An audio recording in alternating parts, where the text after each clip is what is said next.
Carlito, nasa na quintuplets? Bakit wala sila sa loob ng opisina ko? Hindi ba't ang bilin ko ay bantayan ng mga bata? Maging ang yaya nila ay wala rin sa loob. Tanong ni Cornelia sa isa sa bodyguard niya. Katatapos lang niya sa meeting, pero heto't sumasakit na ang ulo niya sa mga anak niyang puro lalaki. Hindi niya alam kung saan ba nagmana ng kakulitan ng mga ito. Ma'am, inutusan lang ako ni na Cairo at Carter na bumili ng buko juice. Nandito lang sila kanina, pero pagbalik ko, wala na sila. God, alam niyo namang tumatakas sa mga batang yun eh. Tawagan mo ang mga kasamahan mo at ipahanap mo ang mga anak ko. Tingnan niyo ang bawat CCTV dito sa kumpanya at sa ibang establishment. Kapag talaga may nangyari sa kanila, ay isa ka sa malalagot, Carlito. Sige po, pasensya na po, ma'am. Bilisan mo ng kilos! Pasigaw niyang utos dito. 5 taong gulang na ang quintuplets at hanggang ngayon ay pilit pa rin niyang kinakalimutan ang nangyari sa kanya 6 na taon na ang nakararaan. Hindi siya noon nagkaroon ng lakas ng loob kaya hindi niya nakita man lang ang mukha ng lalaking nakasama niya sa isang hotel. Malalim na napabuntong hininga si Cornelia. Kinuha niya ang cellphone sa bag at tinawagan ng isa sa yaya ng quintuplets. Ngunit nakailang tawag na siya ay hindi pa rin ito sinasagot ang tawag niya. Tinawagan na rin niya ang iba pang yaya ng mga anak. Ngunit katulad ng nauna ay wala ring sumagot sa mga ito. God, huwag niyo po sanang pababayaan ng mga anak ko. Sila lang ang meron ako. Mahina niyang panalangin sa Panginoon. Makukulit talaga ang mga anak niya kung minsan, kaya hindi pwedeng hindi tigigisa ng yaya. Samantala, nagpunta pala sa isang mall ang quintuplets. Malapit lang ang mall sa kumpanya ni na Cornelia. Jace, umuwi na tayo. Malalagot kami sa mami niyo eh. Pakiusap ni Angela, ang yaya ni Jace. No, we're here para maghanap ng daddy. Kung hindi mahanap ni mami ang daddy namin, ay kami yung maghahanap. Sigaw ni Chase kay Angela. Sige na nga, pero ibigay niyo na sa amin ang cellphone namin. Sigurado kami nag-aalala na ang mami niyo sa inyo. We will call her later. Sagot nito sa kabinalingan ng kapatid. Cyrus, nasa na ba ang mini board natin? Teka lang at sinusulatan pa namin. Make it faster bago pa tayo mahuli ni mami. Oo na, tapos na ako. Here. Ibinigay ni Cyrus kay Chase ang mini board na may nakasulat na Daddy for Hire.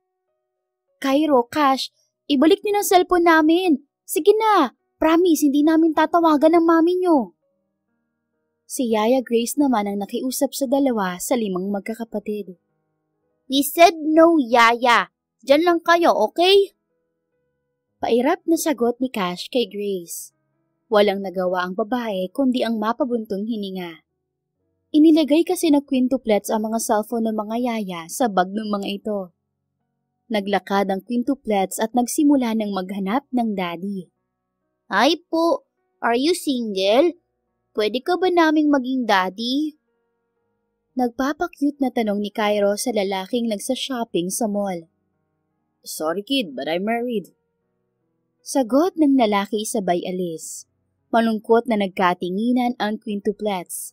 Halos 1 oras na rin silang naghahanap ng daddy, pero wala pa rin silang mahanap.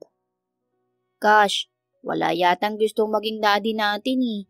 Kaya siguro nahihirapan si mami sa paghahanap ng daddy natin. Mahinang wika ni Carter sa kakambal. Siguro nga, baka dahil bad tayo kaya hindi tayo makahanap ng daddy. Malungkot na sabat naman ni Chase. Magpahinga na muna tayo. Try ulit natin mamaya. Sabi naman ni Cairo. Okay. Sabay-sabay na sang-ayon ni na Chase, Cash, Cyrus at Carter. Habang ang mga yaya nilang 5 ay napapaling na lang sa ginagawa ng mga alaga. Naawa rin sa mga bata. Nagkataon na papasok naman si Rusco ng mall. Inutusan siya ng kapatid na si Rhea na bumili ng gamit ito para sa pagpipinta. Malapit lang naman siya sa mall kaya pumayag siya. Hahakbang na sana si Rusko papunta sa escalator nang may humarang na 5 bata sa kanya. Kumunot ang kanyang noo, pero nang matitigan ng 5 bata na magkakamuka, ay biglang lumakas ang pagtibok ng puso niya. Hindi niya alam kung bakit nakaramdam siya ng kakaiba habang nakatingin sa 5 bata. Yes, kiddos? Do you need anything? Mahina niyang tanong sa quintuplets. We are hiring a daddy, sir. Pwede po ba kayong mag-apply bilang daddy namin? Mahinang tanong ni Cash. Napalingon si Rusko sa paligid upang tiyakin kung walang kasama ang mga ito. Nakita niya na may 5 babae na unipormado sa di kalayuan. Alam na niyang yaya ng mga ito ang mga babae dahil nakamasid sa mga bata. Wala kayong daddy, kids? Yes, we don't have a daddy. Siguro po bad kami kaya walang gustong maging daddy namin. Sagot naman ni Carter. Don't say that. Hindi kayo bad. Where's your mommy? Nagkatinginan ng 5 bata at sabay-sabay na napalagi. Napailing na lang si Rusko. Mukhang tumakas lang ang 5 bata kaya natahimik ang mga ito bigla. Okay, ganito na lang. Gusto niyo bang kumain? Or bumili ng laruan? I will treat all of you. Nakangiti na wika niya sa quintuplets. Hindi niya malaman kung bakit niya iyon naitanong. Basta naaawa na natutuwa siya sa mga ito. We can eat what we want, sir, sabi ni Cairo. We have a lot of toys too, ani Chase. All we want is a dad. Kaya niyo po bang maging daddy namin? Nakikiusap ang mukha na tanong ni Cyrus sa kanya. Parang may kumirot sa puso ni Rusko. Alam niya ang pakiramdam ng walang ama. Dahil bata pa lang siya nang mamatay ang kanyang ama, kaya lumaki siyang tanging pagmamahalang ng ina ang naramdaman. Fine. Paano ba mag-apply bilang daddy niyo? Walang pagdadalawang isip niyang sagot sa mga ito. Masayang nagkatinginan ang quintuplets. You are hired na po, daddy! Sigaw ni Cash, kaya sabay-sabay siyang niyakap ng 5 bata. Nakaramdam siya ng kakaibang kasiyahan sa kanyang puso nang mayakap ang mga ito. Siya nga pala, magpapakilala po kami. Ako po si Cairo, siya naman si Cash, si Cyrus, si Chase at si Carter. Ano pong pangalan niyo, daddy? Ako si Rusko. Rusko Borromeo. Magsasalita pa sana ang mga bata nang may tumawag sa pangalan ng mga ito. My goodness! Atakihin ako sa puso dahil sa mga pinaggagawa niyong 5. I told you not to go anywhere, hindi ba? Ang titigas ng ulo niyo. Paano kung napahamak kayo? Kung may kumidnap sa inyo? Ano na lang ang gagawin niyo? Kung hindi ko pa pinatingnan ng CCTV malapit sa kumpanya ay hindi ko pa kayo makikita. Why are you doing this, kids, huh? Answer me! Nagpipigil na sigaw dahil sa inis ng babae sa mga bata. Saglit namang natulala si Rusko nang makita ang babae. Maganda ito at kahit galit ay kita naman ang pag-aalala sa mukha at mga mata ng babae. Sa tingin ni Rusko ay ito ang ina ng mga bata. Excuse me, miss. Huwag mo namang pagalitan ng mga bata ng ganyan. They are just a kid. Kumalma ka naman. Saway ni Rusko dito. Biglang lumingon ang babae sa kanya, kaya mas lalo siyang nabighani dito. And who are you? Mga anak ko ang quintuplets na yan. At sobra akong nag-aalala para sa kanila. Paano ko kakalma? I am their daddy. Alam kong nag-aalala ka. Pero wag mo naman silang sermonan sa public place. Ipaintindi mo sa kanila ng maayos na mali ang kanilang ginawa. O kaya, sa bahay mo sila kausapin. Nanlaki ang mga mata ng babae habang nakatingin kay Rusko. Daddy? Ha? Anong akala mo sa akin, utu-uto? Hindi mo sila mga anak, mister. Mind your own business. I am their daddy, miss. They are hiring for a daddy. Nag-apply ako, and I'm hired. Kaya daddy na ako ng quintuplets. Binalingan niya ang 5 bata. Am I right, kids? Yes, Daddy! Sabay-sabay na sagot ng quintuplets. What the hell are you doing? My goodness! Hindi ko na alam pang gagawin ko sa inyo mga bata kayo. Dumagdag ka pang lalaki ka. Gigil na baling ng babae kay Rusko. Miss. Cornelia. That's my name. Let's go to a private place. Hoy, Miss Cornelia ha. Pumayag lang ako maging tatay ng quintuplets pero bawal mo akong halayin. Wala sa usapan yan. Alam kong yummy ako pero hindi ako easy to get. Sabi niya sa babae na ikinataas ng kilay nito. Excuse me? I don't know what you're talking about. I just said we need to talk in a private place. I want to settle what my kids has done. Maliwanag na ba sa'yo, mister? Masyadong marumi ang utak mo. Rusko is my name, Miss Cornelia. Whatever. Let's go. Naiiling na lang si Rusko habang sinusundan ng tingin ang magandang ina ng quintuplets. Iyaya! Alalayan niyo na ang mga bata! Bilis! Pasigaw ng utos ni Cornelia sa 5 yaya ng quintuplets. Daddy, are you okay po? Tanong ni Cash sa lalaki. Kahit ngayon niya lang nakilala ang quintuplets, ay agad niyang natandaan kung sino sa mga ito ang kausap niya. I'm okay. Let's go at baka sumabog pang mami niyo. Mukha siyang magandang monster na kakain ng buhay. May maganda bang monster, Daddy? Curious na tanong naman ni Cyrus. Yes, your mom. Sagot niya sabay kindat dito. Nagsihagik-hika naman ang quintuplets maging ang mga yaya ng mga ito. Narinig yata ni Cornelia ang hagik-hika nila kaya matalim itong lumingon sa kanila. May nakakatawa ba? Inis nitong tanong at huminto sa paglalakad. Huwag mo lang ang ikunot ang noo mo. Mas lalo kang gumaganda, Cornelia. Wika ni Rusko. Huwag mo nga bilugin ang ulo ko. Kung nabilog mong ulo ng mga anak ko, pues, ibahin mo ko. I'm just telling the truth, Cornelia. You're beautiful. Hindi nga halata na may quintuplets ka. I won't buy that. Bilisan niyo na at gusto ko nang matapos ang gulong ito. Mabilis itong sumakay sa itim na sasakyan. Pinapasok ni Rusko ang 5 bata sa kotse ng ina ng mga ito. Nang masigurado niyang ayos na ang mga ito sa loob ng sasakyan, ay saka siya nagsalita. Magko-convoy na lang ako. May dala akong sasakyan eh. Imporma niya kay Cornelia. As if I care. Sige na, sundan mo na kami. Ang 5 yaya naman ng quintuplets ay nasa unahang sasakyan. May sasakyan pa sa likuran na sa tingin ni Rusko ay mga bodyguard ng mga bata. Mukhang hindi basta-bastang pamilyang napasukan ko ha. Naiiling niyang sabi. Tinawagan niya ang kapatid na hindi niya maibibili ang pinabibili nito. Bukas na lang niya iyon bibilhin. Mabuti at pumayag naman ito. Sa Buenaventura Subdivision sila pumasok. Mukhang tadhana na nga ang naglalapit sa amin na mag-iinang yun. Mabuti na lang at nakabili ako ng lupa't bahay dito.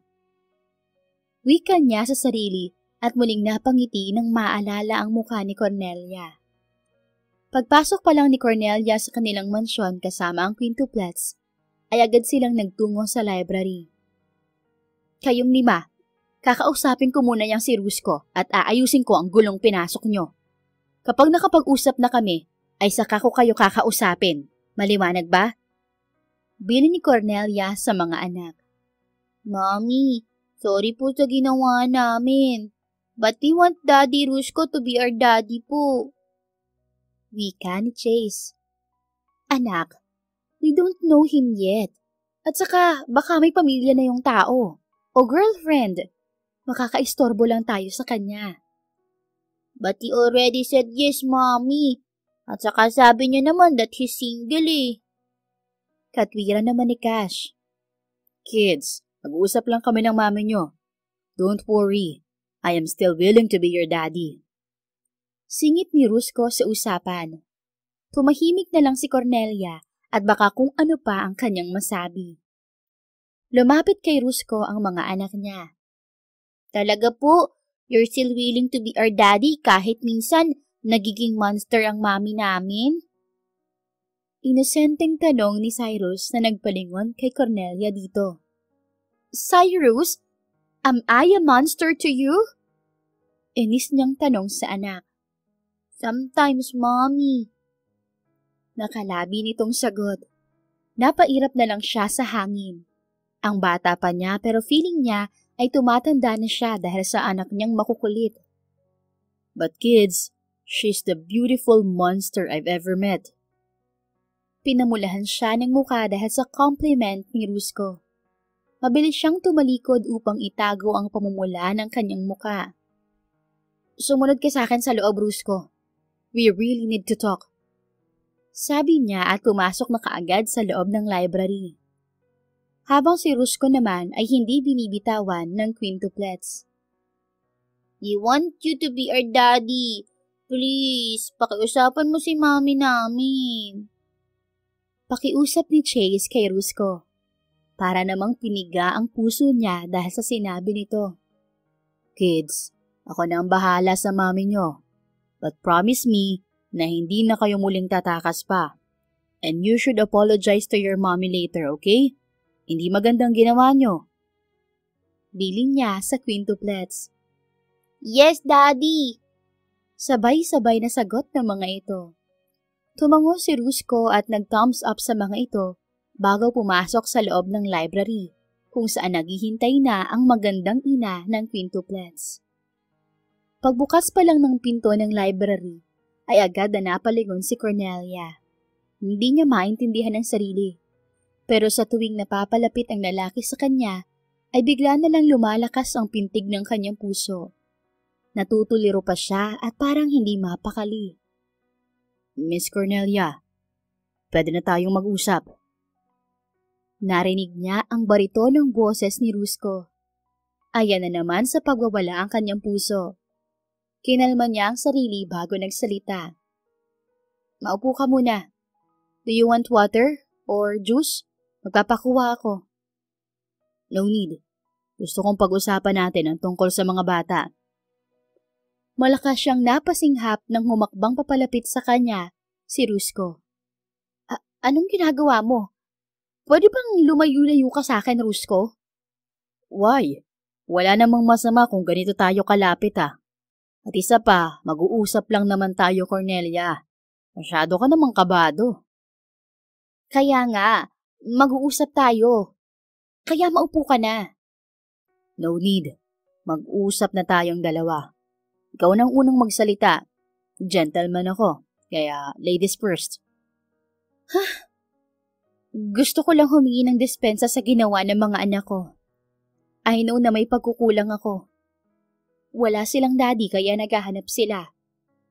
Nagkulang akong i-explain sa kanila ang tungkol sa kanilang ama. Kaya sana pagpasensyahan mo sila. And I want you to know na hindi mo kailangang obligahin ang sarili mo bilang hired daddy ng quintuplets. Ako nang bahalang mag-explain kung bakit hindi ka nila pwedeng maging daddy. I hope na clear na sa iyong lahat, Rusco. Nakahinga si Cornelia ng maluwag dahil lumayo ito sa kanya. Gusto ko lang malaman mo na hindi ikaw ang inaplayan ko bilang daddy ng quintuplets. Sila ang naghahanap ng daddy. Ako ang nag-apply sa kanila at sila rin naman ang tumanggap sa akin. Kaya sila din lang ang may karapatan na tanggalin ako bilang daddy nila. At saka, wala namang kaso sa akin kung maging daddy man nila ako. I am very much single. Walang sabit. I love kids too, kaya wala kang dapat ipag-alala sa akin. Rusco, look, alam ko sa ngayon ay okay pa sa'yo na magkunwaring ama ng mga anak ko. Pero paano kapag may girlfriend ka na? O gusto mo nang mag-asawa? Ayoko namang masaktan ng mga anak ko dahil nasanay na silang nandyan ka sa tabi nila. Alam mo, Cornelia, ang layo na ng imagination mo. Siguro dahil kakakilala mo pa lang sa akin kaya ganyan ka. But you can give me a chance. Give me a chance to prove that you're wrong. I don't know. Pero hindi ako papayag na masaktan ng mga anak ko. Kaya ngayon pa lang ay lumayo ka na. Ako na magpapaliwanag sa kanila. My answer is no. Pero kung mapilit ka, ganito na lang. Let's have a deal. Give me 2 months para patunayan sa'yo na hindi ako nagbibiro nang sabihin kong willing ako maging daddy ng quintuplets mo. Kapag hindi ako tumagal ng 2 months bilang daddy nila, ay ako na mismo magpapaliwanag sa mga anak mo kung bakit kailangan kong umalis. At sisiguraduhin kong hindi sila masasaktan sa pag-alis ko. Ano sa tingin mo? Bakit mo ba ito ginagawa, Rusko? Wala kang alam tungkol sa amin. Hindi mo rin naman talaga sila mga anak. Pwede mo namang wagpansinin ng mga anak ko pero pinatulan mo ang trip nila. Anak natin, Cornelia. Tapos na ang usapang ito. Aalis lang ako kapag pinatalsik ako ng quintuplets. Pero kung ikaw ang magpapaalis sa akin, hindi ako aalis. They already hired me. Sila ang boss ko. Inis niyang hinawakan sa braso si Rusko. Tigas ng ulo mo. Umalis ka na lang. Huwag mo na kaming guluhin pa. I can handle my kids, okay? Matiim ang tinging ibinigay nito sa kanya. Medyo napaatras siya at natakot sa uri ng titig ng lalaki. Ano ba ang problema nito? Wala ba itong magawa sa buhay para ipilit ang sarili na maging ama ng quintuplets? Talaga? Eh di kung kaya mo palang i-handle ang quintuplets, eh di sana hindi ka nila tinakasan. Hindi mo ba naiintindihan ng mga anak mo? Naghahanap sila ng kalinga ng isang ama. They want a father. And here I am. I am very much willing to be their daddy. Pero ikaw, ayaw mo. Bakit? Kasi selfish ka. Sarili mo lang ang iniisip mo at hindi ang nararamdaman ng mga anak mo. Isang malakas na sampal ang pinadapo niya sa pisngi ni Rusko. You don't know nothing about me, mister. Kaya wala kang karapatan na husgahan ako. I don't know your agenda, pero sinasabi ko na sa'yo ngayon pa lang na hindi ko gusto na pinapaasa mo ang mga anak ko. Sa susunod na sampalin mo ulit ako, paparosahan kita, Cornelia. At hindi mo yun magugustuhan. Pagmamatigas naman ni Rusko. Sino ka ba sa akala mo, ha? Isa ka lang namang hired daddy ng mga anak ko. Nagtagis ang bagang niya. Nangisihan lang siya ng lalaki. I said, I am Rusko Borromeo, the owner of Borromeo Shipping Line Company and one of the hottest bachelor in our country. And so, pakailam ko ba? Sige, bibigyan kita ng 2 buwan na maging daddy sa quintuplets. After that, pwede ka nang umalis sa buhay ng mga anak ko. Tigilan mo na kami. Well, tingnan natin. Baka umiyak ka kapag nawala ako sa buhay niyo, Cornelia. As if naman, ang kapal mo talaga. It's a deal, okay? Sige na. Ayusin mo na yung mukha mo at ang hindi ka nagmumukhang monster sa mata ng mga anak mo. Monster ako? Pasalamat ka na lang at isa kang magandang monster. Kinindatan pa siya ng Hudyo bago lumabas ng library nila. Ang hangin talaga ng Rusko na yun. Humanda ka sa akin. Alam kong hindi ka magtatagal sa pagiging tatay-tatayan mo sa mga anak ko. Dahil ako mismo ang magpapahirap sa'yo. Kausap niya sa sarili at nag-iisip na ng paraan kung paano pahihirapan si Rusko na napakabrusko. Isang linggo nang kasakasama ni Rusko ang quintuplets. Sa Buenaventura subdivision na rin siya umuwi. At ilang bahay lang naman ang layo ng bahay niya sa bahay ni Cornelia. Ngayong araw din ang enrollment ng mga bata at nag-request ang mga ito na samahan niya sa paaralan at pumayag naman siya. Hi kids! Bati ni Rusko sa quintuplets. Kasama rin ng mga ito ang masungit na mommy ng mga ito. Hi Daddy! Salamat po't sasama ka sa amin sa school! Nakangiting wika ni Kasia kanya. Ginulo niya ang buhok ng bata. Kapag nangako si Daddy sa inyo, ay sisiguraduhin niyang tutuparin niya yon. You're the best Daddy ever! Panabay na sambit ng quintuplets. And all of you are the best sons ever! Panggagaya niya sa mga bata. Nag-angat siya ng paningin at nagtama ang paningin nila ni Cornelia. Nahuli niya itong nakatingin sa kanya. Hi, good morning Cornelia. Bati niya rito. Nag-iwas ito ng tingin sa kanya. Good morning. Let's go. Kanina pa excited ang mga bata na pumunta sa paaralan. Casual na sagot lang ni Cornelia. Hindi ka excited? Excited saan? Na kasama mo ko. I am excited. Talaga?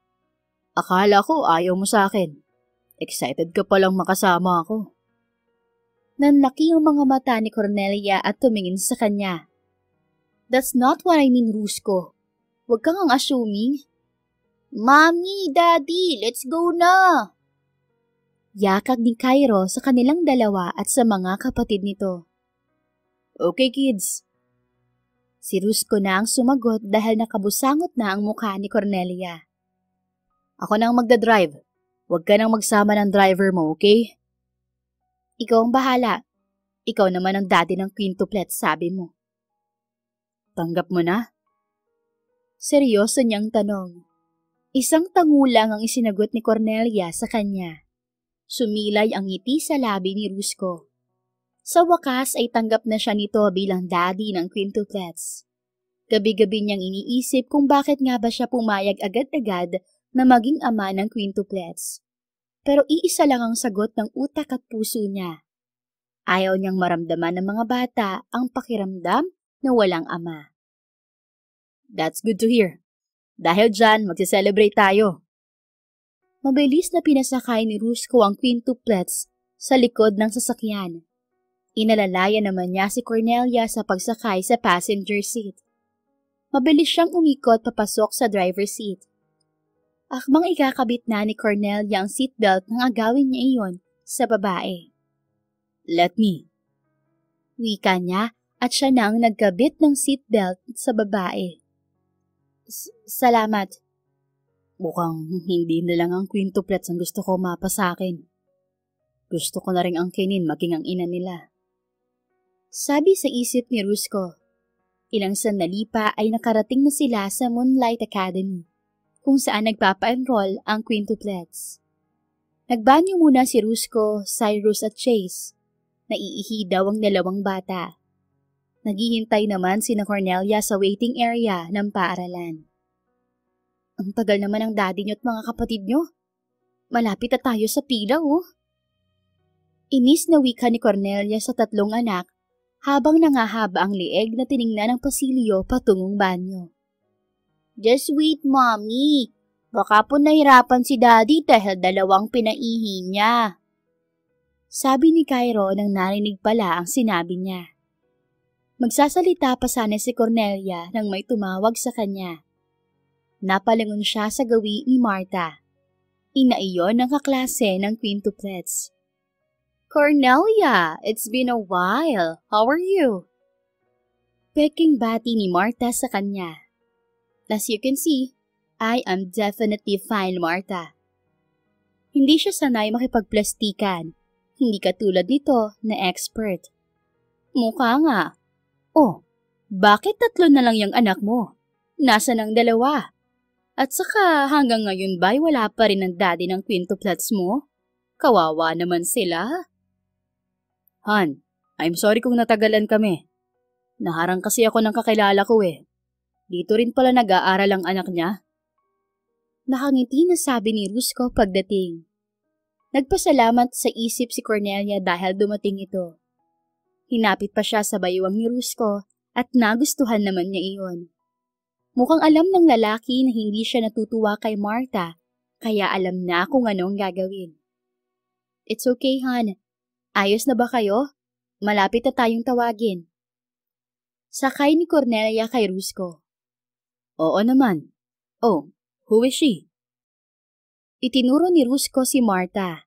Para namang nakakita ng isang Greek god ang babae dahil nakanganga ito habang nakatitig sa binata. By the way, Han, siya si Marta. Kaklase ng anak niya ang mga anak natin. Marta, si Rusko, ama ng quintuplets. Hi, nice meeting you. Malamig na bati ni Rusko sa babae. Hi? Nakangiti nitong sagot sa kabinalingan si Cornelia. Ikaw, Cornelia, ha? Hindi mo man lang sinabi na napakagwapo pala ng ama ng quintuplets. Ngayon ay alam ko na kung saan sila nagmana. Manang-mana pala talaga sila sa tatay. Nakangiting komento ni Marta at agad na tinanggap ang nakalahad na kamay ni Rusko. Nice meeting you too. Biglang tinawag na ang pangalan ni Cornelia kaya nagpaalam na sila kay Marta. Ang swerte naman ni Cornelia sa ama ng quintuplets. Gwapo at halatang mayaman. Narinig niya pang wika ni Marta na ikinangisi lang niya. Pagkatapos mag-enroll ng quintuplets ay hinatid nila sa classroom ang mga bata.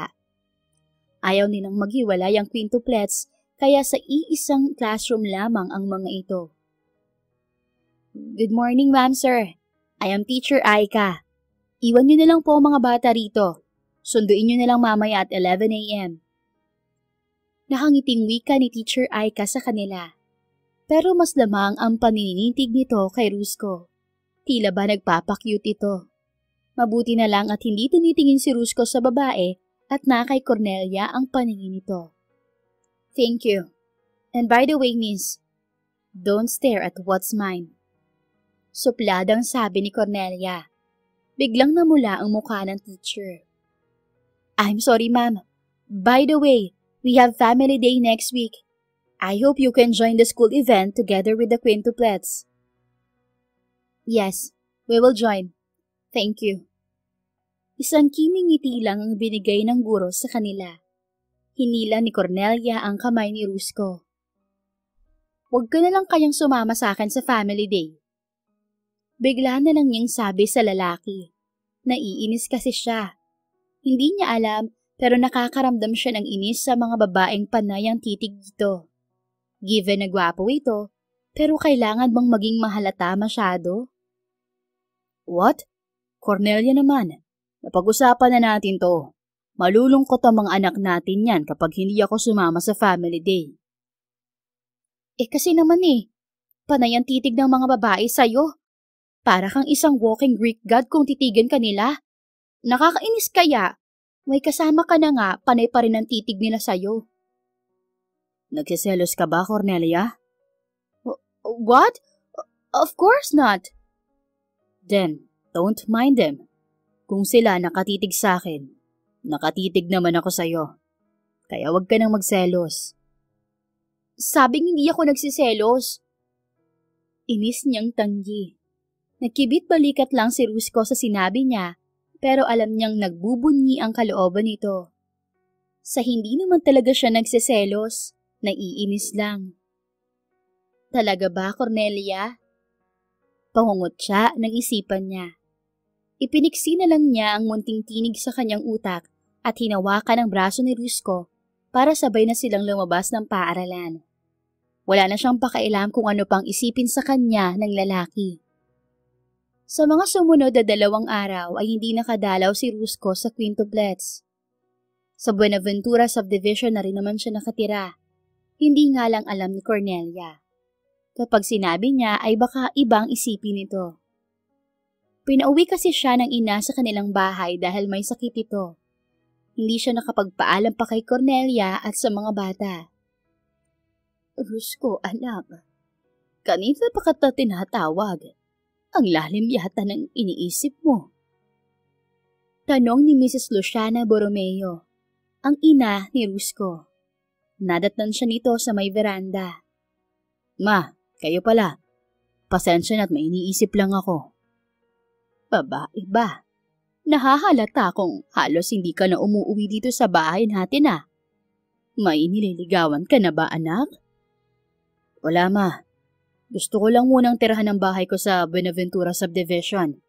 Sayang naman kung hindi ko nagagamit. Hindi ba't inihanda mo yun para sa magiging pamilya mo? Mukhang may nakapasok na dyan sa puso mo Malalaman mo na lang po, ma. Kung meron na kapag namanhika na tayo sa kanila. Piling yung sabi niya. Lokong bata ka? Wala namang problema sa akin, anak. Kahit sino pa yan. Basta, huwag ka lang magtanim ng binhi kung kani-kanino dahil kawawa ang magiging anak mo kung sakali. Alam ko po, ma. At saka, good boy to, no? Tumawa ang ginang. Ha? Kung hindi lang kita anak, ay baka maniwala pa ako sa'yo. Sige po, ma. Good night na. Matulog ka na ng maaga. Mabuti na lang at mabilis na bumaba ang lagnat mo.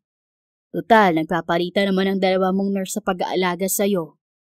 Uuwi na po ako sa Buenaventura Subdivision. May kailangan pa akong gawing bukas eh. Dadalaw na lang ulit ako dito.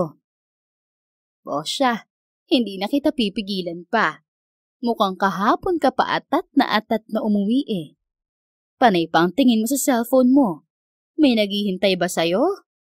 Naman, kayo ang unang-una na makakaalam kapag napasagot ko na siya. Mabuti naman kung ganun. O siya, umalis ka na at baka gabihin ka pa sa daan.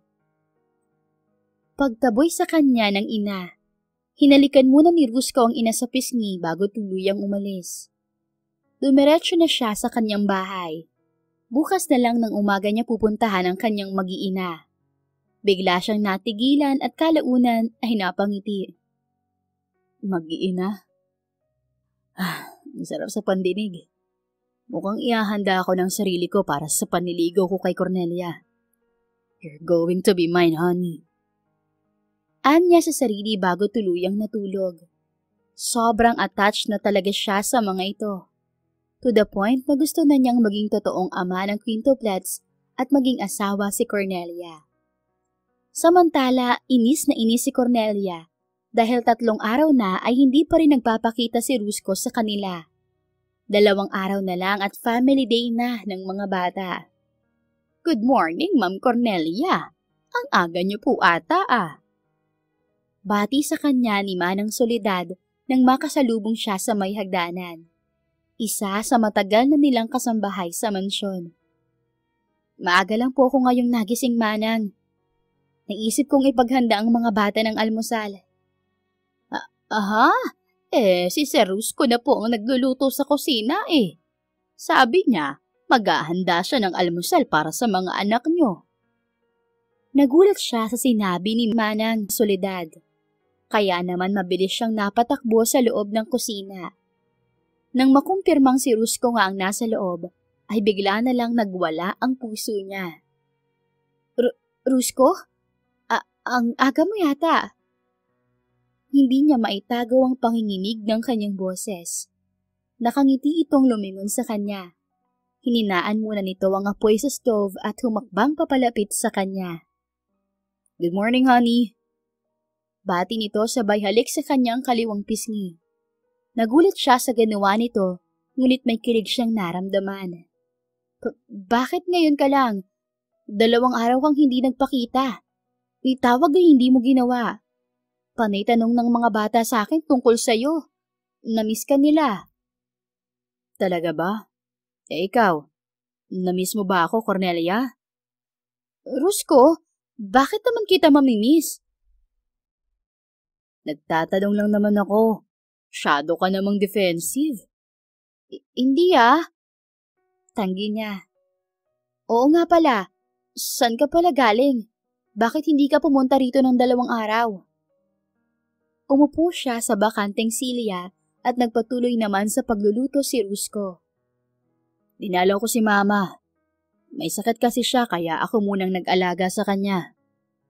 Ganun ba? Maayos na ba ang mama mo ngayon? Baka kailanganin ka pa niya doon. Hindi na. Kumuha na ako ng 2 private nurse na magbabantay sa kanya. Uuwi rin naman mamaya ang kapatid kong babae. Ganun ba? Mabuti naman. Ano pala yung niluluto mo? Arroz caldo para sa mga bata. Nagluto rin ako ng mga pancakes. May pasok sila ngayon, hindi ba? Oo. Ako na lang ang maghahatid sa kanila. Tayong 2 ang maghahatid sa kanila, Cornelia.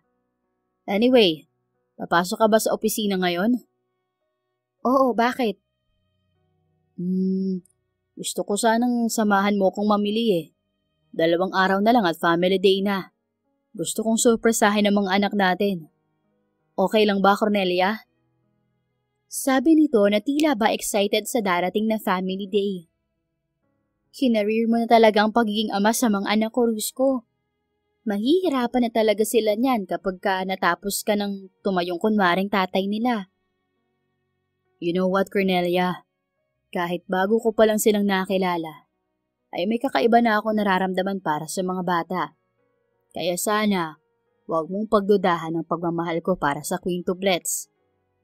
Kahit bagong dating pa lang ako sa buhay nyo, ramdam ko na agad ang pagmamahal nila, kaya makakaasa kang hindi ako mawawala sa buhay nyo. Hindi ko alam, Rusko. 2 linggo ka pa lang naming nakakasama. Kaya hindi ko masasabi kung tunay nga ang pinakikita mong pagmamahal sa mga anak ko. It's okay. Sabi nga nila, bago umani ang magsasaka, ay pinaghihirapan muna nila ang pagtatanim. Magsasalita pa sana siya ng isa-isang sumigawang quintuplets. Daddy Rusko, you're here na po! Pasigaw na bati ni Kasia lalaki. Isa-isang lumapit ang mga anak niya sa binata. Hindi niya maintindihan pero kakaiba ang kasiyahang hatid kapag nakikita niya ang mga anak na masaya kapag kasama si Rusko. Hello Daddy, I miss you po! Nakangiting wika naman ni Cyrus. Nito Daddy, hindi po ako nakatulog agad dahil hindi ikaw ang nagbabasa ng story sa amin. Kuwento naman ni Cairo. Daddy, wag na po kayong umalis ng matagal Miss ka po kaagad namin. Nakanguso ng wika ni Chase. Oo nga po, sana po dito ka na lang tumira kasama namin para happy family na po tayo. Sabi naman ni Carter. Kids, miss ko rin kayo. Pero, hindi pa pwedeng tumira ang Daddy Rusko nyo rito. Alam niyo naman kung bakit, hindi ba? Masuyo nitong paliwanag sa mga bata. Hindi mo ba love si Mami kaya ayaw mo siyang pakasalan, Daddy? Inosenteng tanong ni Cairo sa lalaki. Mga anak, that's enough. Alam niyo namang ako at ang Daddy Rusko nyo ay walang relasyon, kaya hindi kami pwedeng magpakasal. Naiintindihan niyo ba? And remember, you guys just hired him as your daddy. Nakangiting paalala ni Cornelia sa mga bata. Pero Mami, sabi ng yaya ng kaklase ko, pwede raw po ma-inlove ang Mami at Daddy kapag matagal nang magkasama. Hirit naman ni Carter. Alam niyo mga anak, bata pa kayo kaya hindi niyo pa kami maiintindihan. Singit ni Rusko. Tama ng kakatanong at magsiupo na kayo. Ihahanda ko na ang inyong pagkain. Mabilis namang umayos ang quintuplets. Kapag talaga ang lalaki ang nagsasalita, ay mabilis na sumusunod ang 5 bata. Tinignan ni Cornelia ang mga anak at pinaglipat-lipat niya ang paningin kay Rusko. Bigla niyang naalala ang sinabi ni Martha. Nagma na raw ang quintuplets kay Rusko. Kumunot ang noon niya nang mapansin ang pagkakahawig ng mga ito. Lalo na ang kulay ng mga mata at maging ang hugis ng mukha ng mga ito. Ipinilig niya ang ulo. Baka kaya nagiging magkakamukha ng mga anak niya at si Rusko ay dahil sa pagiging malapit ng mga ito sa isa't isa. Ganoon daw kasi yun minsan. Kapag laging magkakasama, nagiging magkahawig na. Pero natawa rin siya sa naisip. Napaka-imposible naman kasing mangyari ang ganoon. Pagkatapos kumain ay inihatid na nga nila ni Cornelia ang mga bata sa paaralan. Nagmamaneho na si Rusko papuntang mall nang may tumawag dito. Inihinto muna nito ang sasakyan sa gilid ng kalsada bago sinagot ang tawag. Yes, Malu. Bungad nito sa tumatawag. Sir, may meeting po kayo sa Hyper Airlines ngayong 11 a.m. Lunch meeting daw po. Sagot ng nasa kabilang linya. Ni-loudspeaker ni Rusko ang cellphone niya. What? Hindi ba't sinabi ko sa'yo na i-cancel mo lahat ng meeting ko today hanggang sa Friday? May importante akong ginagawa. I'm sorry sir, Pero aalis na kasi bukas ang Hyper Airlines representative, kaya kailangan mo siyang makausap ngayon. Okay, fine. Text me the address kung saan kami magkikita. May kasama ako. Alam mo nang gagawin. Copy po, sir. Pinutol agad ni Rusko ang tawag at tumingin kay Cornelia. Ayos lang ba na isama kita sa meeting ko mamaya? I'm sorry kung may aasikasuhin ako. Dapat date natin tong dalawa eh. Hoy, hindi mo naman ako na-inform na date pala to dapat.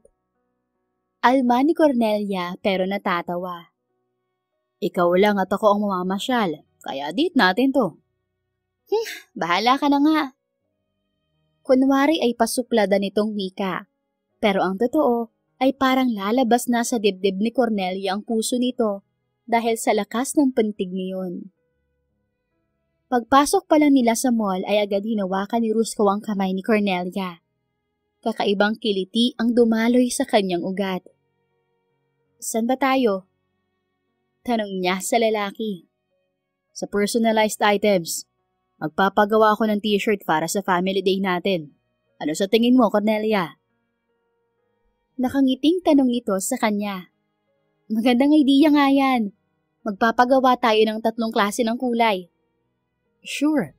At ikaw ang reyna namin. Namulang magkabilang pisngi ni Cornelia dahil sa sinabi nito. Nagpagawa nga sila ng personalized printed t-shirt. Katulad ng napag-usapan, ay 3 kulay nga ang pinili nila.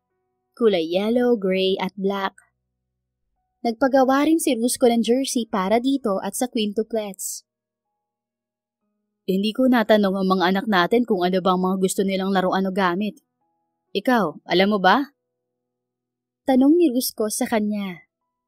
Kung ako sa'yo, ipasyal mo na lang ang mga bata at papiliin mo na lang sila ng gusto nila. That's a great idea, honey. Mamaya ay ilalabas ko ang mga anak natin. Pero paano yan? May meeting pa ako. Bukas mo na lang kaya ipasyal ang mga anak mo, Rusko. Anak natin, Cornelia. Oo na. So, bukas na lang nga?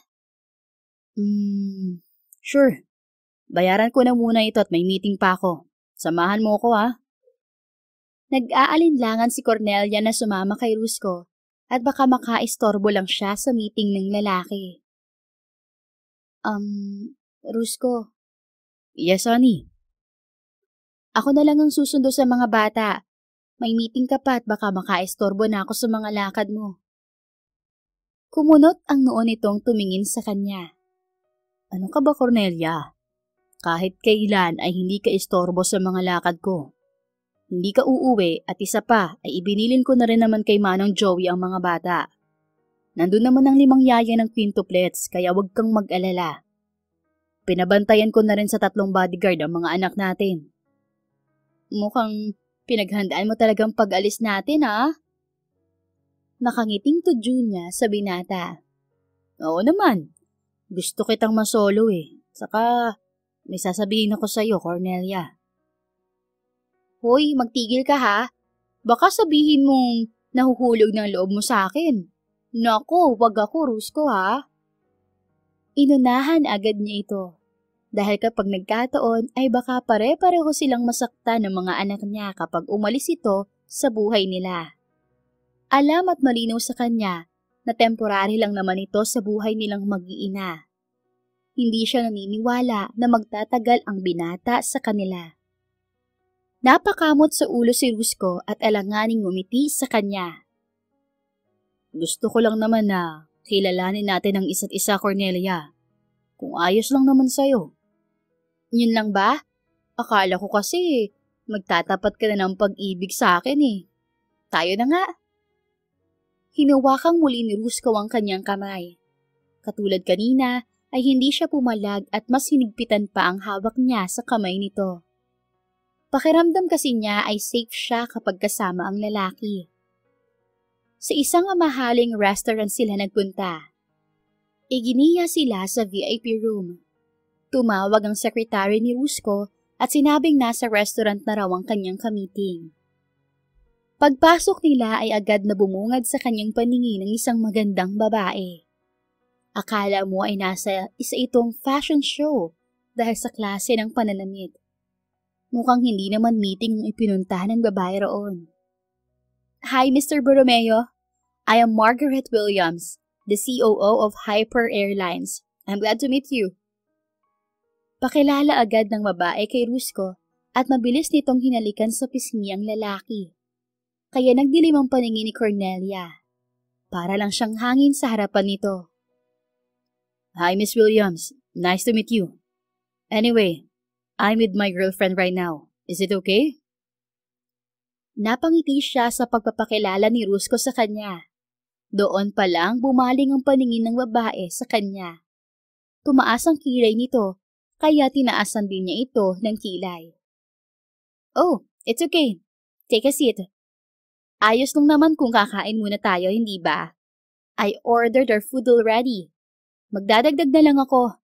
Akala ko kasi wala kang kasama. It's okay. Ako na lang ang o-order para kay Cornelia. Han, what do you want? Baling Rusco sa kanya. Anything, Han. Basta, wag mong kalimutan ng cake. I love sweets. Sobrang tamis ng ibinigay niyang ngiti sa lalaki. Hindi niya rin alam kung bakit sa tuwing tinatawag siya ng lalaki na Han, ay sumasang-ayon at tumutugon siya. Siguro nga ay dahil nahuhulog na siya rito ng unti-unti. Sige Han, mabilis lang ako. Kailangan ko rin kasing magpunta sa banyo. Take your time. Excuse me. Baling ni Rusco kay Margaret na tinanguan lang ng huli. Pagkaalis pa lang ni Rusco, ay agad na bumangis ang mukha ng babae habang nakatingin kay Cornelia. What kind of face is that? Kanina, para kang anghel. Ngayon, para kang demonyita. Pangaasar niya sa babae. Flavor of the month ka ba ni Rusco, Cornelia? Well, para sabihin ko sa'yo, hindi ka niya seseryosohin.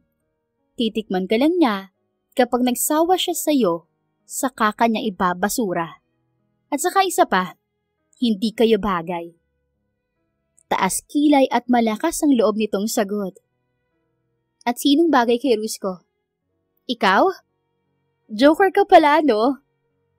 Pero kung ibabasura niya man ako, at least, natikman ko na siya.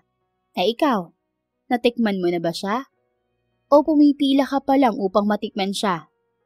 Pero sa tingin ko, hindi ka papatulan ni Rusco. Tingin ko naman, kapag inalis yung makeup mo, wala ka namang maipagmamalaki kundi yung katawan mo na lang. You bitch! Galit na bulalas ng babae at matalim na nakatingin kay Cornelia. Yes, I am a bitch. Kaya kilalanin mo ang kakalabanin mo. Dahil baka mapahiya ka lang. Kaya kitang pantayan. Wika niya at ginisihan lang ang babae. Matalim naman ang mga matang tiningnan siya ni Margaret. Totoo na may pagkamaldita din siya. Hindi siya papayag na maliitin at kaya-kayanin ng sinuman lalo na ng babaeng kaharap. Tahimik lang silang dalawa hanggang sa makabalik na si Rusco at may waiter itong kasama na may dalang pagkain. Let's eat first. Alam kong gutom ka na, Han. Gusto mo ba tong shrimp? Malambing na tanong ni Rusco sa kanya. Yes, please. Mabilis niyang sagot. Sobrang saya niya dahil asikasong-asikaso siya ni Rusco. Habang ang babaeng kasama nila ay halatang nagpupuyos sa galit. Nang matapos silang kumain ay nagsimula na nga ang meeting. Upang hindi makaistorbo sa meeting ni Rusco, ay kinalikot na lang niya ang kanyang cellphone at nag-i-scroll sa Facebook. Hindi niya namalayang tapos na pala ang meeting. Sobra siyang na-focus sa nababasa sa kanyang wall, kaya hindi niya namalayang tapos nang mag-usap ang dalawa. Thank you for your time, Miss Williams. Tatawagan ka na lang ng sekretary ko kapag handa ng pipirmahan mo. Formal na wika ni Rusco sa babae. Thank you, Mr. Borromeo. I hope we can see each other again. Nangaakit na ngumiti ang babae dito. Yeah. Sagot lang ng lalaki. Muling napangiti si Cornelia dahil sa pagsimangot ng babae sa naging tugon ni Rusco.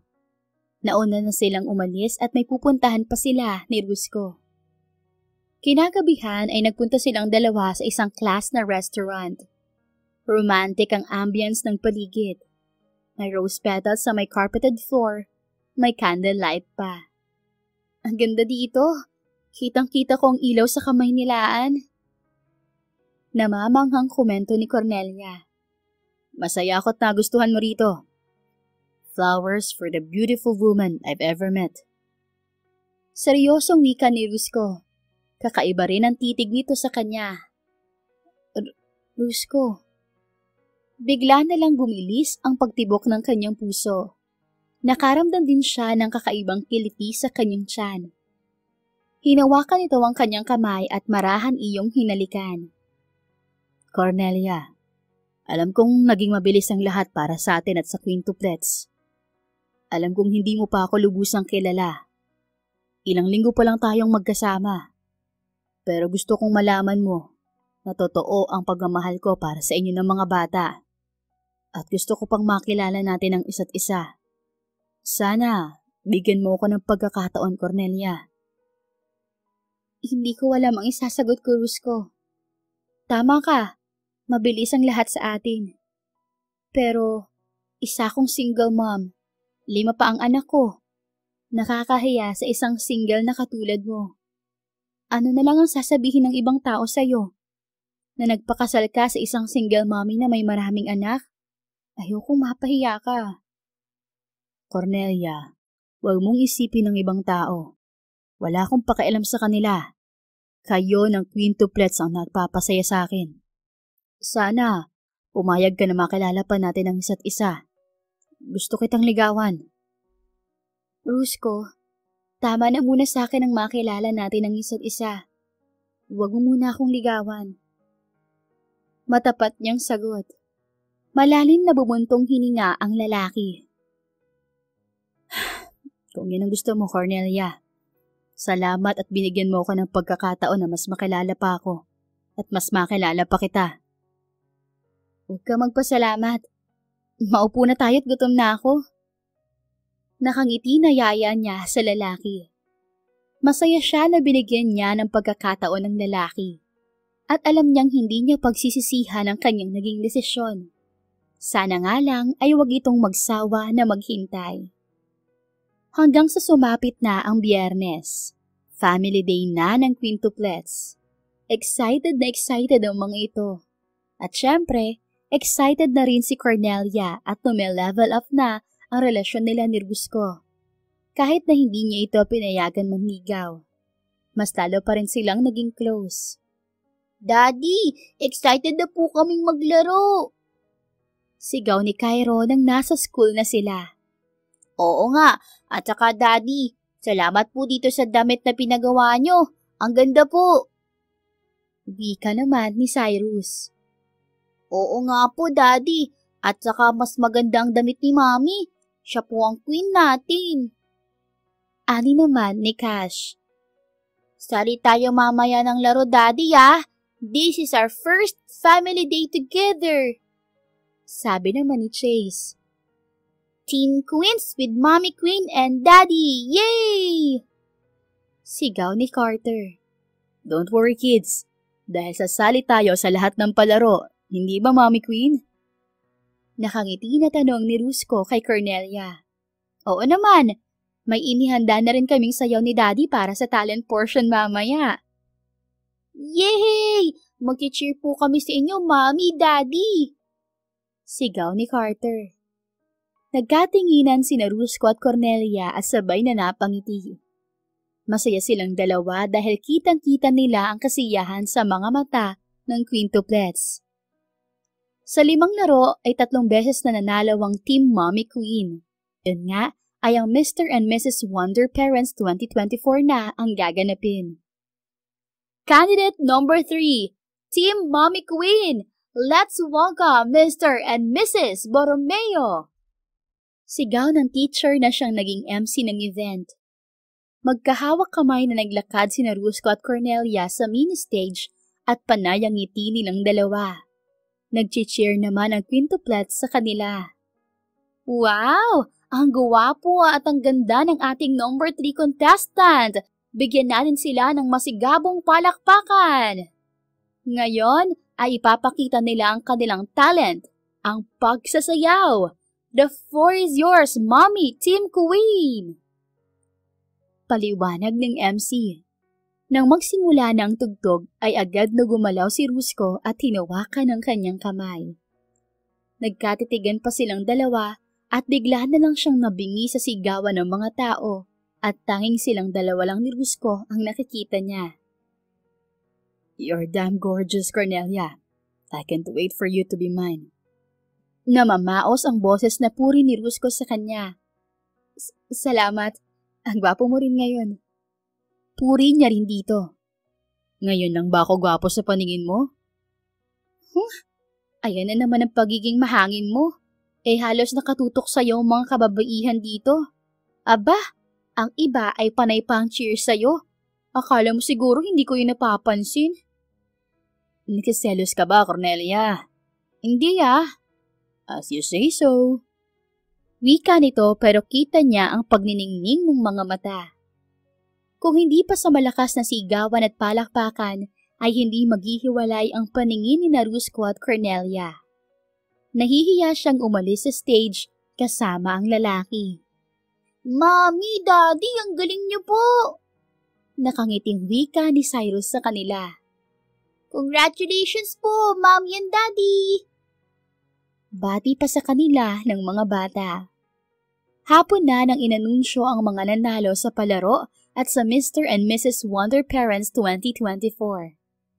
At sa huli, sina Rusko at Cornelia ang nanalo sa Mr. and Mrs. Wonder Parents.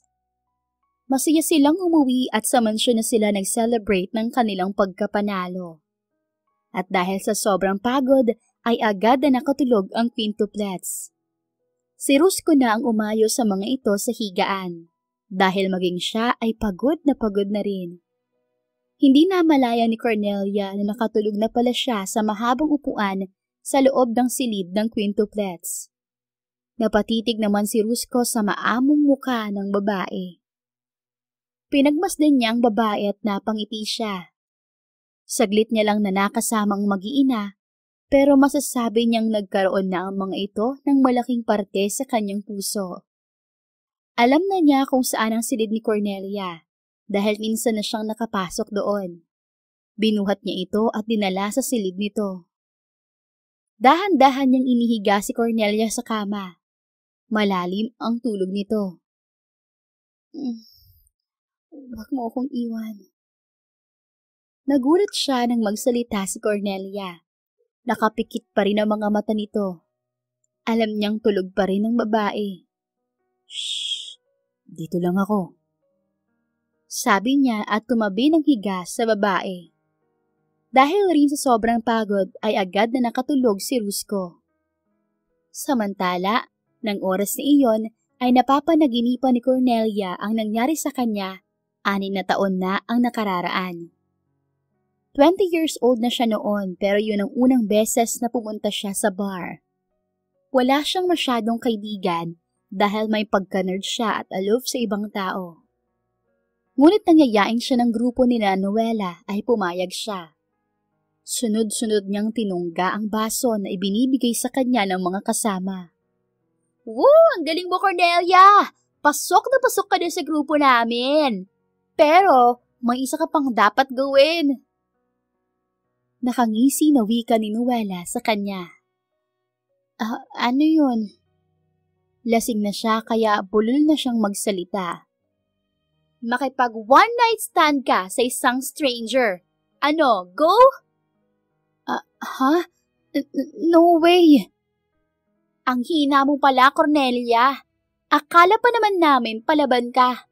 Sige na, isang gabi lang naman Pangungumbinsi pa ni Noela sa kanya. Sinabayan pa ng iba pa nilang kasama kaya napapayag din siya.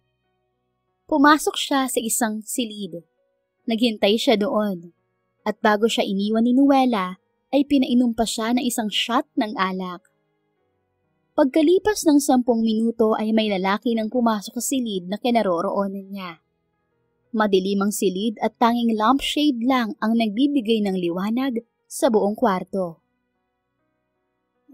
Hi, I want to spend this night with you. Nangaakit niyang wika sa lalaki.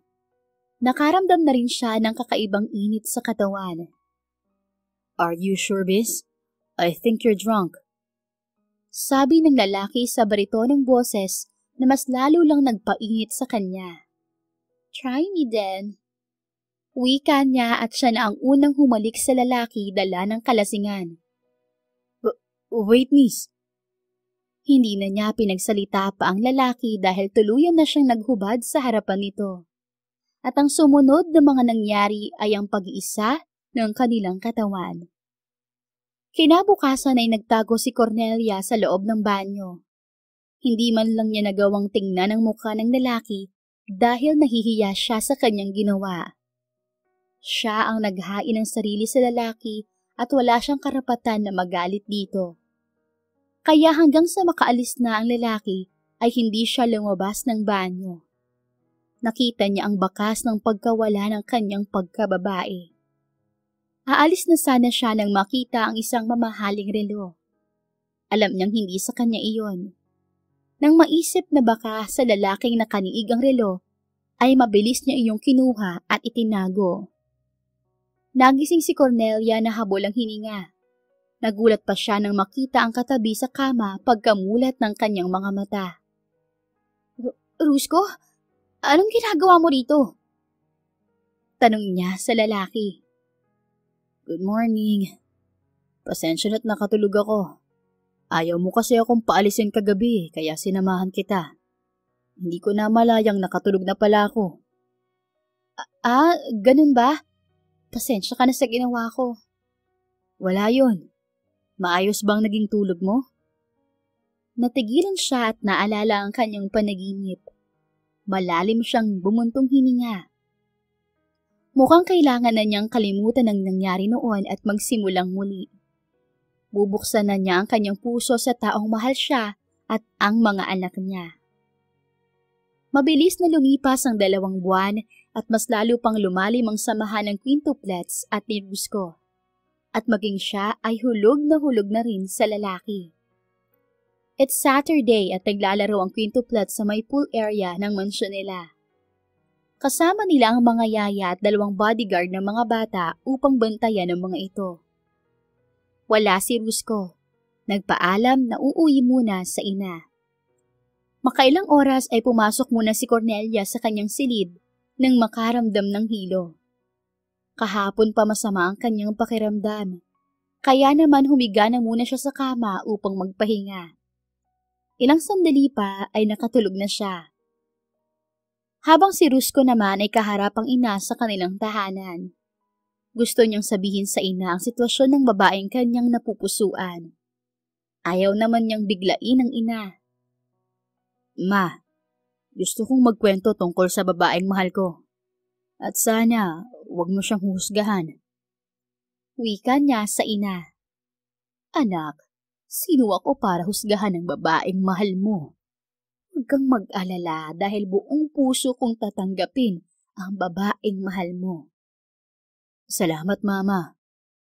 Well, she's beyond gorgeous, smart, and she's a mother of quintuplets. At ang mga anak niya ay napamahal na rin sa akin. Para sa akin ay anak ko na rin sila. Kaya sana matanggap mo si Cornelia, maging ang quintuplets. Talaga? May quintuplets siya? Alam mo ba na ang lolo ko ay isa rin sa quintuplets? Excited akong makilala ang babaeng nagpatibok ng puso mo at ang mga anak niya. I know you saw something special in them, son. Opo, pero ma, bakit ngayon ko lang nalaman na may mga kakambal palang lolo mo? I'm sure na magugustuhan mo rin ang mga bata at si Cornelia. Just bring them here. Bukas ang bahay natin para sa kanila. Nakangiti na wika ni Luciana sa anak. Okay po ma, thank you. Kung saan ka masaya ay susuportahan kita anak. Mabilis na pumunta si Rusko sa bahay ni na Cornelia. Miss na agad niya ang babae. Pagpasok niya ay agad niyang narinig ang tawanan ng quintuplets. Napangiti siya at tinungo ang swimming area. "Hi kids!" Masaya niyang bati sa quintuplets. "Hi Daddy! Swimming po tayo!" Aya ni Chase sa kanya. "Later baby, nasaan ang mommy niyo?" "Nasa room niya po, Daddy." Si Carter ang sumagot. "Puntahan ko muna ang mommy niyo ha. Behave kayo rito."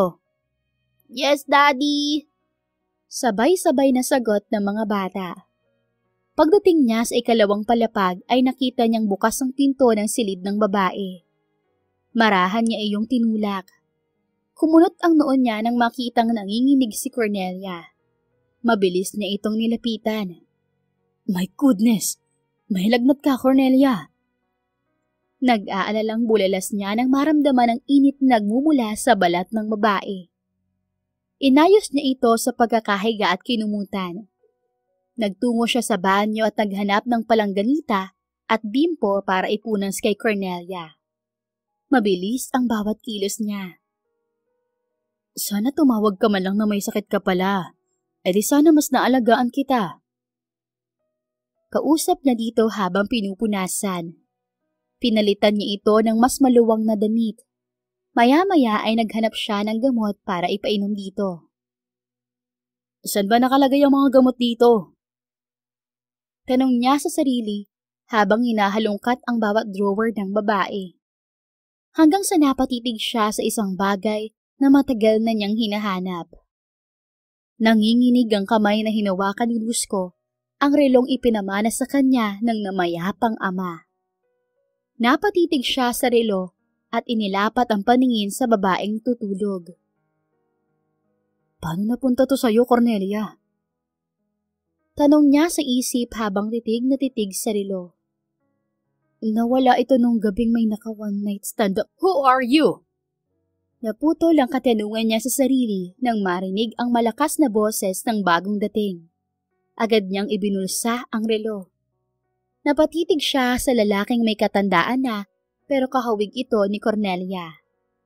"I said, who are you? Bakit nandito ka sa silid ng anak ko, lalaki?" Sir, I'm Rusco Borromeo. Maniligaw po ako ng anak niyo." Magalang na sagot niya. "May manliligaw bang basta-basta na lang pumapasok sa loob ng silid ng nililigawan niya?" "May sakit po si Cornelia kaya inaalagaan ko ang anak niyo, sir. Pasensya na po." "Umalis ka na at huwag ka na magpapakita sa anak ko." What? Sir, baka pwede po nating pag-usapan ito." May pakiusap sa boses ng wika niya. Tumingin ang matanda sa anak bago muling tumingin sa kanya. "Mag-usap tayo sa library." Maautoridad nitong utos kay Rusco. Pero may sakit po si Cornelia." "Ako nang bahala sa anak ko. May katulong kami para alagaan siya." Seryosong sabi pa ng matanda. Wala siyang nagawa kundi ang sumunod sa ama ni Cornelia. Pagpasok nila ay agad na nagsalita ang ama ng babae. "Gusto kong layuan mo ang anak ko, Mr. Borromeo. I know you. Matagal na kitang kilala at hindi ka nakabubuti para sa anak ko." "Mr. De Maria, mahal ko po ang anak nyo. Maging ang quintuplets ay mahal ko rin. Para mga anak ko na po sila." "Mga anak mo nga sila, Mr. Borromeo." Seryosong sagot nito na ikinalaglag ng panga niya at napatitig siya kay Mr. De Maria. Anong ibig mong sabihin, Mr. De Maria? Paanong ako ang naging ama ng quintuplets?" "Ikaw ang ginawang kasangkapan ng mga kalaban ko sa negosyo noon. Gusto nilang sirain ang pangalan ko at ginamit nila ang aking anak para makuha nila ang gusto nila. Binayaran nila ang mga kaklase ni Cornelia upang pagkaisahan at lasingin. Akala mo ba'y hindi ako nagpaimbestiga noon pagkatapos ng may nangyari sa inyo ng anak ko? Nalaman kong ka-business partner mo pala si Mr. Morales ng Morales Oil Company at nalaman ko rin na sila ang nagpakalat ng sex video niyong dalawa. Now, Tell me na hindi ka nila kasama sa pagbabagsak sa amin. Mahabang paliwanag ni Mr. Francisco de Maria kay Rusco. Naalala nga ni Rusco ang nangyari noon. Business partner nga niya si Mr. Morales, ngunit wala siyang alam sa plano nito. Nang gabing iyon ay inutusan siya na kunin ang sorpresa nito sa kanya sa isang hotel room. Bilang respeto ay pumayag siya. Ngunit hindi niya akalain na isang babae ang makikita niya sa silid na iyon. Inakala pa niya na ang babaeng iyon ang regalong sinasabi nito. Virgin pa ang babaeng nakaniig niya noon. Ngunit hindi na niya ito nakita pa. Hindi na rin naman nagtanong si Mr. Morales sa kanya kaya ipinagkibit balikat na lang niya ang nangyari. Wala rin siyang alam na may kumalat palang sex video nila ng babaeng iyon na si Cornelia pala. Mr. de Maria, wala po akong alam sa nangyari noon. Itinataya ko ang buhay ko, ngunit wala talaga akong kinalaman sa ginawa ni Mr. Morales noon. Katulad ng sinabi niyo, naging kasangkapan lang ako. Kung alam ko lang na planado pala iyon, hindi ko iiwan si Cornelia noon. Kung ganoon, bago kita tanggapin para sa anak ko at sa mga apo ko, ay linisin mo muna ang mga tao nasa likod ng pagkasira ng anak ko at ang muntika ng pagbagsak ng aming kumpanya. Kaya maraming bantay ang mga apo ko ay dahil ayaw kong gamitin nila ang mga ito laban sa akin. Gagawin ko pong lahat para patunayan sa inyo na wala akong alam sa plano ni Mr. Morales. Ngunit nais ko pong kumpirmahin. Ako po ba talaga ang ama ng quintuplets? Tumango ang matanda. Napakuyom ng kamao si Rusco. Hindi siya makapaniwala sa katotohanang nalaman niya. Masaya siya na siya pala ang totoong ama ng quintuplets. Kaya pala magaan ang loob niya sa mga ito kahit noong una pa man. Masaya rin siya na si Cornelia pala ang nakaniig niya 6 na taon na ang nakararaan. Ngunit ang hindi niya matanggap ay ang ginawa siyang kasangkapan upang ipahiya si Cornelia sa karamihan. Agad siyang nagpaalam kay Mr. de Maria. Hindi na rin siya nagpaalam kay Cornelia at sa mga bata. Sa pagbabalik niya ay makakamit na niya ang hustisya sa ginawa ng mga taong iyon sa babaeng mahal niya. 2 buwang hindi nagpakita si Rusco sa mga anak at kay Cornelia. Gaya ng usapan nila ni Mr. de Maria, inaayos niya muna ang lahat bago magpakita sa kanyang mag-iina. Napag-alaman din niyang anak pala ni Mr. Morales si Nuela na siyang nag-dare kay Cornelia at lumasing dito noon. Talagang pinlano nga ang lahat. Mabuti na lang at maimpluwensya ang pamilya ni Cornelia at mabilis na na-shutdown ang kumalat na sex video nila noon. Pero may nakuha pa rin siyang kopya mula sa kanyang matinik na investigador. Tumindi ang galit niya dahil kitang-kita ang mukha ni Cornelia sa video, pero hindi ang mukha niya. Halatang sinadya talaga silang videohan. Kinalat niya lahat ng ebidensya laban kay Mr. Morales at sa anak nitong si Nuela. Ngayon nga ay nasa harapan na niya si Mr. Morales at nagmamak-awa na huwag idemanda. Pasensyahan tayo, Mr. Morales, pero mali ka ng taong ginamit mo. Hindi ko mapapalagpas ang ginawa mo sa babaeng mahal ko. At ngayon ay magdurusa ka sa kulungan. Kung akala mo makakalabas ka sa kulungan dahil sa perang meron ka, pues, ngayon pa lang sinasabi ko na ito sa iyo. Hindi mo magagamit ang pera mo para makalabas ka sa kulungan. Kayo ng anak mo. Akala nyo siguro ay lusot na kayo dahil 6 na taon na ang lumipas. Sad to say, dahil hindi papayag ang Diyos na hindi kayo magbayad sa mga kasalanan nyo. Kusa akong nalaman ang ginawa niyong panggagamit sa akin at sa inosenteng anak ni Mr. de Maria. Nagbabaga ang mga mata niya habang nakatingin kay Mr. Morales. Pakiusap, Rusco.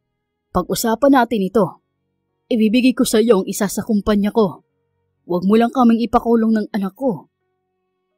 Pasensya na, Mr. Morales. Mayaman na ako, kaya hindi ko kailangan ng sukol mo. Isa pa, Sa inyong dalawa ni Mr. De Maria, siya ang papanigan ko dahil pinagkaisahan niyo ang anak niya na nagkataon na mamahalin ko pala after 6 years. See you in court and enjoy bilibid na lang, Mr. Morales. Nang oras na iyon ay nakaantabay na rin ang mga pulis para dakpin ang Ginoo. Marami na rin palang pending na kaso si Mr. Morales kaya hindi ito basta-bastang makakalabas ng kulungan. Kasama na sa kaso nito ang pagbebenta ng droga at child trafficking. Ang anak naman nitong si Nuela ay may pag-asa pang makalaya sa oras na pumayag si Cornelia sa areglo. Samantala, inis na inis naman si Cornelia kay Rusco. 2 buwan itong hindi nagpakita sa kanila ng mga bata. Simula nang dumating ang kanyang ama, ay siya namang pagkawala ni Rusco. Kaya naman panay ang tanong niya sa ama kung ano ang ginawa o sinabi nito kay Rusco para hindi na ito magpakita sa kanila. Dad, ano bang sinabi mo kay Rusco ha? Alam kong may kinalaman ka kaya hindi na siya nagpupunta rito. Nagmamaktol na sabi ni Cornelia sa ama habang nasa sala sila. I don't know what you're talking about, Iha. Kapag talaga nalaman kong may kinalaman ka kung bakit umalis na lang bigla-bigla si Rusco, ay lagot ka talaga sa akin, Dad. Kung talagang mahal ka niya at ang mga bata, ay babalik siya sa'yo, Cornelia. Makahulugang wika ng ama niya. Inirapan lang niya ito at pumasok na siya sa kanyang silid. Maging ang quintuplets ay panay ang hanap kay Rusco. Ayaw man niyang aminin pero namimiss na niya ang binata. Rusco, nasan ka na ba? Huwag mo naman kaming paasahin ng mga anak natin, oh. Di ba, sinabihan na kita noon na kung hindi mo kayang panindigan, umalis ka na lang sa buhay namin. Ano, nagsawa ka na ba sa amin, ha? Malungkot niyang kausap sa sarili. Sa bahay ni Rusco ay bihis na bihis siya dahil ngayong gabi ay magpapakilala na siya bilang tunay na ama ng quintuplets at alokin na rin niya ng kasal si Cornelia. Pwede na siyang magpakita sa mag-iina niya dahil natapos na niya ang misyon na iniatang ni Mr. De Maria. Mabilis siyang nagmaneho patungo sa bahay ni na Cornelia. Agad naman siyang pinapasok ng mga guard sa gate kaya dumiretso na siya sa loob ng mansyon. Good evening, sir. Bati niya kay Mr. De Maria nang mabungaran ito sa salas. Huminto ang matanda sa binabasang dyaryo at binalingan siya. Magandang gabi naman sa'yo, iho. Nandito ka ba para sa mga anak mo o sa anak ko? Nandito po ako para sa mag-iina ko. Good to hear that. Nasa silid niya si Cornelia. Puntahan mo na lang. Mamaya niyo nakausapin ang quintuplets kapag nakapag-usap na kayo ng anak ko. Maraming salamat po, sir. Pero may tanong lang po ako sa inyo. Ano iyon? Mayaman po kayo, mapera at alam kong malawak ang koneksyon nyo. Pero bakit hindi nyo naipakulong si Mr. Morales kung alam nyo na pala noon pa na siya ang nasa likod ng lahat na nangyari kay Cornelia noon? Saka, bakit hindi nyo po ako nilapitan agad noon? Gusto niyang malinawan. Ayaw niya namang nangangapa sa dilim. Alam mo, iho, mahina ako. Oo nga at mayaman ako. Pero pag kumilos ako, ang mag-iina ang pupinteryahin nila. Ang tanging nagawa ko lang ay ang i-shutdown ang sex video ng anak ko noon. Pero ang ipakulong sila ay hindi ko magawa. At kung bakit hindi kita nilapitan noon, ay dahil din sa parehas na dahilan. Minsan na nilang pinahamak si Cornelia. At alam kong kapag nakarating sa kanila na nakipagtulungan ako sa iyo, uulit-ulitin lang nila ang pagsira sa anak ko. Kung hindi mo lang alam kung gaano siya nasaktan sa nangyari, mabuti na lang at matibay ang loob niya at dumating sa kanya ang mga bata. Kaya nanatili pa rin siyang matatag. Malungkot nitong wika. Nauunawaan ko na po ngayon. Salamat, sir, at ipinagkatawalan niyo po sa akin ang inyong anak. Pangako po, Gagawin ko po ang lahat para maprotektahan sila ng mga anak namin. Umaasa ako sa iyo, Rusko. Hindi ako nagkamaling lumapit sa iyo. Isang tangulang ang kanyang isinagot at mabilis na nagtungo sa silid ni Cornelia. Dala-dala niya rin ang relong na iwan niya noong gabing magsama sila sa hotel. Iyon kasi ang magpapatunay na siya nga ang nakatalik nito noong gabing iyon. Hindi na kumatok pa si Rusko. Pumasok siya sa silid ni Cornelia na tila ba pagmamay-ari niya iyon. Cornelia. Tawag niya sa babaeng ilang buwan din niyang na-miss. Mabilis na lumingon sa kanya ang babae. Napalunok pa siya nang makita ang talim ng mga mata nitong nakatingin sa kanya. Oh, bakit ka pa bumalik? Bungad dito sa kanya. Galit. Naaawa ka ba sa amin, ha? Umalis ka na. Hindi ka namin kailangan ng mga Hindi na nito natapos ang sasabihin dahil sinunggaban niya ito ng halik. Hindi mapagparusang halik ang ibinigay niya, kundi puno ng pagmamahal na halik ang kanyang ipinagkaloob dito. 2 buwan lang niya itong hindi nakita, pero para na siyang baliw kakaisip dito. Kung hindi niya lang iniisip na dapat maparusahan ang may kasalanan dito, ay hindi niya titiisin na hindi ito makita ng matagal. Hinihingal silang pareho nang maghiwalay ang kanilang mga labi. Miss na miss kita, Cornelia. I'm sorry kung natagalan ang pagbalik ko. May inasikaso lang talaga ako. Nakita niya ang pagkikbi ng babae kaya agad niya itong inalo. Akala ko ayaw mo na sa amin kaya hindi ka nagpakita pa. Akala ko mawawalan ulit ng daddy yung mga anak ko. Alam mo bang panay ang tanong nila tungkol sa'yo? Pwede ba naman yon? Mahal na mahal ko kayo. Babawi ako sa inyo ng mga anak natin. Pero bago ang lahat, may sasabihin sana ako sa'yo. Sana, pakinggan at maintindihan mo ako, Cornelia. Hinila niya si Cornelia at naupo sila sa gilid ng kama. Anong sasabihin mo sa akin? Tanong nito. Mabilis niyang inilabas ang relong pamana ng ama sa kanya. Mabilis na inagaw ni Cornelia sa kanya ang relo. Bakit nasa iyo to, Rusko? Dahil ako ang nagmamay-ari ng relong yan, honey. Nawala yan sa akin 6 years ago. Namilog ang mga mata ni Cornelia. Anong ibig mong sabihin? Paanong nawala? Iyan ang naiwang relo ng lalaking umangkin sa akin noon. Ibig sabihin, ikaw ang lalaking nakasama ko ng gabing yon? Ang ama ng quintuplets? Tell me, Rusko, ikaw ba yun? Oo, Cornelia. Ako nga ang tunay na ama ng quintuplets. Hindi rin ako makapaniwala. But your dad knows everything.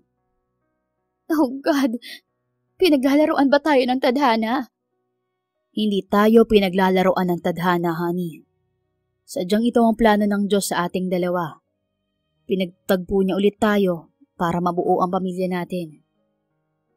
Sigurado akong matutuwa ang quintuplets kapag nalaman nilang ikaw nga ang kanilang totoong ama. Masaya rin ako, Cornelia. At sana, matanggap mo rin ako sa buhay mo. Rusko. Mahal na mahal kita, Cornelia. Tanggap kita kahit sino ka pa. Kahit na may 10 ka pang anak. Hoy, grabe ka sa 10. Anong akala mo sa akin, inahing baboy? Oo na, naniniwala naman ako sa'yo. Alam ko namang seryoso ka sa akin. Mahina siyang natawa. I love you, Cornelia. Hayaan mong mas ipakita ko pa sa'yo ang pagmamahal ko. Talaga? Mahal mo ko? Kahit kung nagkataon na hindi ikaw ang ama ng quintuplets? Oo naman, tanggap kita. Kayo ng mga bata. Alam mong handa ko silang ituring na sarili kong anak kahit noon pa. Kaya naman mas masaya ako nang malaman na sa akin talaga sila nanggaling.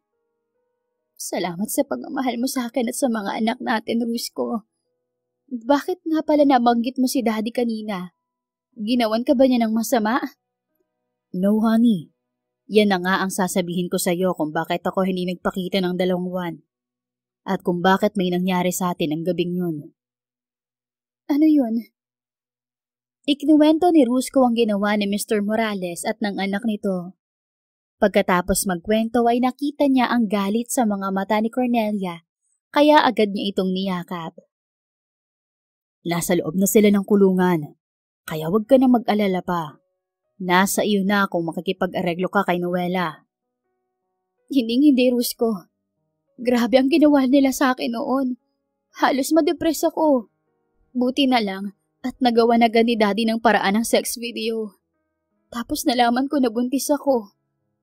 Kaya nagkaroon ako ng dahilan para kalimutan na lang ang nangyari noon. Salamat ha. Tinulungan mo si Daddy na maipakulong sila. Hindi sila magantihan ni Daddy dahil sa amin ng mga bata. I promise you that I will protect you and our kids. Wala nang mga apet manglalamang sa inyo. Nandito na ako. Mahal na mahal ko kayo, Cornelia. I'm so proud of you dahil napalaki mo ang 5 nating anak. I know na makulit sila minsan, pero kinaya mo pa rin silang palakihin ng maayos. Hindi ka na mag-iisa. 2 na tayong sabay na magpapalaki sa kanila. Salamat at dumating ka. I love you too, Rusco. Our kids will be so happy. Natigilan siya ng sambitin ni Cornelia na mahal din siya nito. Mabuti na lang at Boy Scout siya. Agad siyang lumuhod sa harapan nito at inilabas ang singsing na matagal na niyang binili para sa babae. I know this is not a romantic proposal, honey. Pero ayoko nang patagalin pa ang matagal ko ng plano. Tama na ang 2 buwang hindi na kita nakita at nakasama. At ayoko nang maulit pa yun. Gusto kong makasama ka araw-araw kasama ng mga anak natin. Cornelia de Maria, are you willing to be my wife until the last breath of our lives? Pinahid ni Cornelia ang kumawalang luha sa kanyang mga mata. Mahal kita, Rusco. Kaya handa akong makasama ka sa panghabang buhay. I will marry you. Mabilis niyang isinuot ang singsing sa kamay ni Cornelia at mariin itong hinalikan sa labi. Magpakasal na tayo sa susunod na linggo. Ayoko nang patagalin pa ang kasal natin. It's fine with me. Pero saan tayo titira? Ayokong malayo kay Daddy. Don't worry. Malapit lang naman ang bahay ko rito. 3 bahay lang ang layo mula rito sa inyo. Binili ko yon last year para sa magiging pamilya ko. And I'm happy na ginawa ko yon. Dahil makakasama ko na kayo roon. Kaya pala maaga pa lang ay nandito ka na. Magkapit bahay lang pala tayo. Hindi mo man lang sinabi. Sorry, hindi ko agad sinabi sa'yo. Sorpresa ko kasi talaga yon if ever na mangyari nga itong ganito. Ayos lang. Tayo na at sabihin na natin sa mga bata ang magandang balita tungkol sa daddy nila at sa pagpapakasal natin. Aya ni Cornelia sa kanya. Isang ngiti ang isinagot niya rito at hawak kamay silang nagtungo sa silid ng mga anak nila. Nagkatinginan muna sina Cornelia at Rusco bago pumasok sa loob ng silid ng quintuplets. Kids, Dad is here! Tawag ni Rusco sa mga anak. Daddy! Nandito na ang daddy namin! Malakas na sigaw ni Cash nang makita siya. Mabilis na yumakap sa kanya ang quintuplets. Hindi niya napigilan ang pagtulo ng luha sa kaalamang tunay pala niyang anak ang mga ito. Kids, may sasabihin kami sa inyo. Tungkol sa totoo niyong daddy. Simula niya. Napatingala ang mga ito sa kanya. Dumating na po ba ang totoo naming daddy? Inosenteng tanong ni Cyrus. Aalis ka na po ba at iiwan na kami? Tanong naman ni Cairo. Ayaw mo na po ba sa amin kaya ibibigay mo na kami sa kanya? Ani naman ni Chase. Daddy, ikaw lang ang gusto naming daddy. Ayaw po namin sa totoo naming daddy. Papaiyak ng wika naman ni Cash. Love ka po namin, Daddy. Please, Daddy, stay with us. Huwag niyo kaming iwan. Umiyak na ng tuluyan si Carter. Nabasag naman ang puso ni Rusko dahil sa sinabi ng mga anak. Kids, hindi ko kayo iiwan. Dahil nalaman ko na ang totoo niyong daddy. Ay ako. Di ba ang saya? Okay ba sa inyo yun mga anak? Nakangiti niyang pagtatapat sa mga ito na ikinalaki ng mga mata ng 5. Talaga po? Ikaw po ang real daddy namin? Halos panabay na tanong ng quintuplets. Yes. At ang mas good news ay magpapakasal na kami ng mama niyo next week. Happy family na tayo mga anak. Yay! Ikakasal na si Mommy at Daddy!